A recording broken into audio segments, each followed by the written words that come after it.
bantay kayo sa akin. Basta pagka magloko-loko, ayaw ko nang makita pa nakatindig isa.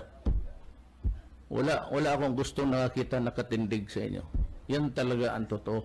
Prangka nationwide yan. Si Duterte talaga ang nagtatag ng DDS, ng Davao Death Squad. Siya talaga ang nagtatag yan.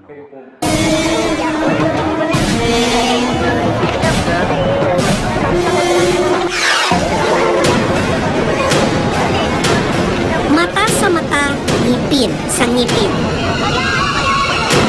Ito raw ang umiiral na prinsipyo ngayon sa Davao dahil sa sunod-sunod na nagaganap na mga patayan. Ang mga biktima, pawa umanong kriminal o nasangkot ang pangalan sa krimen. 4 sa 7 anak ni Aling Clarita ang walang awang pinatay mula sa panganay niyang anak na si Richard hanggang sa mga nakababatang kapatid nito na sina Christopher, Fernando at Bobby. Binaril si Richard habang pinagsasaksak naman ang mga kapatid nito. Masakit. Isa kagabihin ako. Matulog ko. Kauna-una ko silang asat. Nabibiyaan ko nila. Napagbintangang rapist si Richard habang sinasabing cellphone snatcher naman at rugby user ang iba niyang kapatid. Ayon sa kanilang ina, wala raw katotohanan ang mga paratang na ito. Dapat hindi nila pinatay yun kung totoo nga may kasalanan si Richard. Dapat ilalang gikaso na lang. Hindi nila pat yun. Kung tinuod, magyunto. Mahirap lang sina Aling Clarita. Ang panganay na anak sanang inaasahan niyang mag-aahon sa kanila sa kahirapan. Nagkarito lang ko para mabuhi akong bata pero inang hilaptan. Isa lang ko nagpakaon akong mga anak. Pero ngayon halos naubos na ang kanyang mga mahal sa buhay. Ang tanging hiling lang niya, mabigyan sila ng katarungan.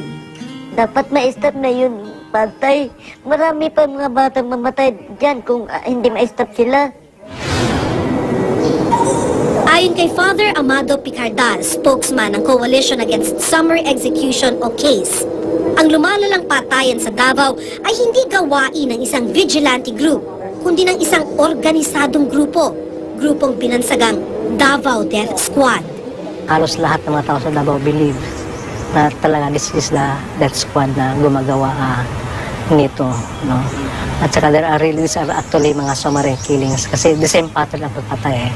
May mga naka-motorsiklo, and usually gumagamit ng 45 at 9mm. At saka yung bago is yung mga knives na.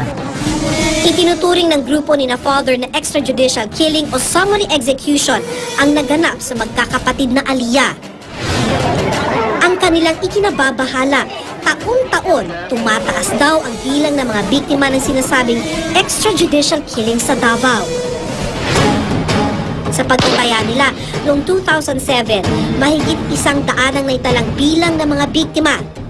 Noong nakaraang taon, umakyat ito sa mahigit 180 katao. At ngayon, nasa 53 na ang bilang ng mga pinapatay.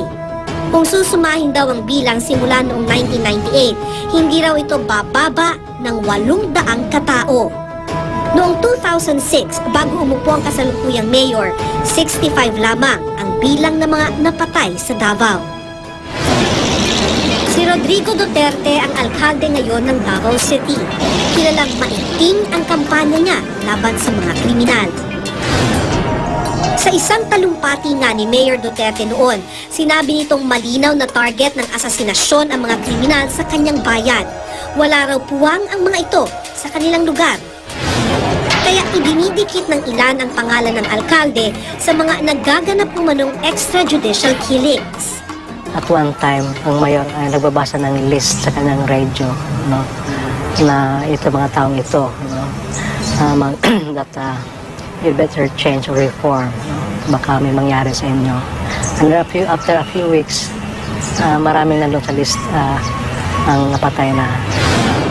Tumangging magbigay ng pahayag si Mayor Duterte ukol sa issue. Sa halip, ang spokesman nitong si Attorney Jose Calida ang humarap sa amin.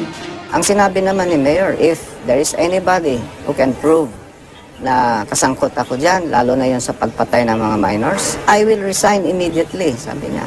And he has the political will to do it. Pero kung totoong walang kinalaman ng mga otoridad, bakit tila wala raw ginagawang aksyon ng mga ito sa mga nagaganap na patayan sa Davao? Over the last mga 11 years, walang talagang systematic investigation na nagawa. Ordered by the mayor and also carried out by the police. No? Walang investigation. Hanggang ngayon, wala raw resolusyon o investigasyon na sana'y magbibigay pansin sa isyong ito sa Davao. Walang nagagawa ang mga local authorities about this at saka most of our statements are para bang justifying this. No? Anyway, mga criminal man yun, dapat silang mamatay. No? He has not been remiss sa trabaho niya. In fact, yung mga unsolved crimes, kinakalampag din niya yung mga pulis. You solve this problem. Pero naninindigan ng pamahalaan ng Davao na walang death squad sa syudad at pawang away sindikato lang ang mga nangyayari. Well, I think it's only the CHR who is alarmed about this. You ask the people in Davao. They're happy. Ganun lang kasimple. Sinegundahan ng PNP sa Davao City ang panig ng pamahalaang lokal na walang death squad sa lugar. Gangwar lang daw ang mga nangyayaring patayan dito. Whatever the motive is, whether it is gang war, drug-related, for as long as there are killings, we consider that as simply murder or homicide, or we classify that as either murder or homicide. Ayon sa PNP, media lang daw ang nagpangalan sa anila'y gawa-gawang grupo. It was the media who blow this up, no, na itong mga killings dito na nangyayari is attributable sa DDS. But the truth of the matter is there is no Davao Death Squad here in Davao City. Pero sa report ng Human Rights Watch, isang international organization na nagtutulak ng pantay-pantay na karapatang pantao, sinabi nitong kailangang bigyang pansin ng pamahalaan ang nagaganap na patayan sa Davao. Nakasaad din dito na ayon sa ilang mga saksi na nakausap ng Human Rights Watch, hindi vigilante group, kundi isang organisadong grupo ang may kagagawan ng mga extrajudicial killings. Para kay Attorney Carlos Medina ng Ateneo Human Rights Center, malinaw na paglabag ito sa karapatang pantao. Kung merong isang patayan nangyayari, halimbawa ginawa ng sinasabing Davao Death Squad, yung pangunahing karapatang pantao na sinasabi nating nilalabag dito ay yung karapatan na mabuhay, yung sinasabing right to life. Kung may katotohanang sangkot man sa krimen ng isang tao, dapat idinadaan daw ito sa tamang proseso. Masasabi rin daw na malaki ang kakulangan dito ng pamahalaan. Sa tingin ko, kulang yung ginagawa ng pamahalaan. Sa tingin ko, dapat talaga yung kahit yung Office of the President, no, magkaroon na rin ng sarili nitong investigasyon at alamin kung bakit talaga ito nangyayari. What we need is not just the Human Rights Commission, we need a task force, especially unit that hindi lang mag-investigate but to go after this organized group. Nitong nakaraang linggo, muling nagtugo ang Commission on Human Rights sa Davao City para magsagawa ng public inquiry. You know naman, I just assumed this position last year. Wala pa nga akong 1 year. Magwa 1 year pa lang ako next month. Okay, so I cannot speak for the previous commissions. I now head the current 4th commission.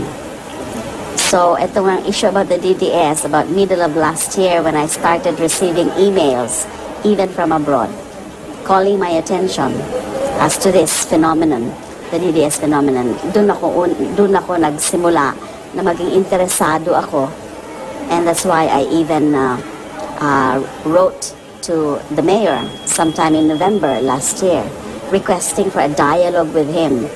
Malaking pahirap daw ngayon sa CHR ang hindi paglabas ng mga testigo sa mga nangyayaring krimen.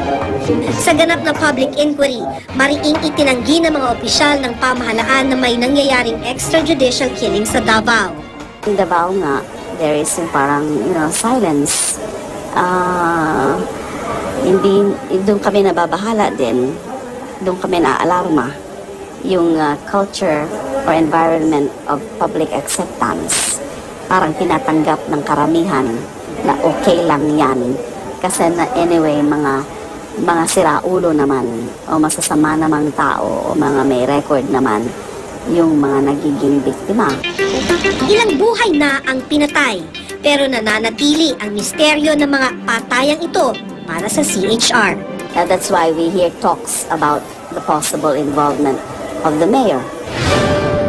Inosente man o may sala, ang pagkitil sa buhay na hindi idinadaan sa tamang proseso ay malinaw na paglabag sa karapatang pantao.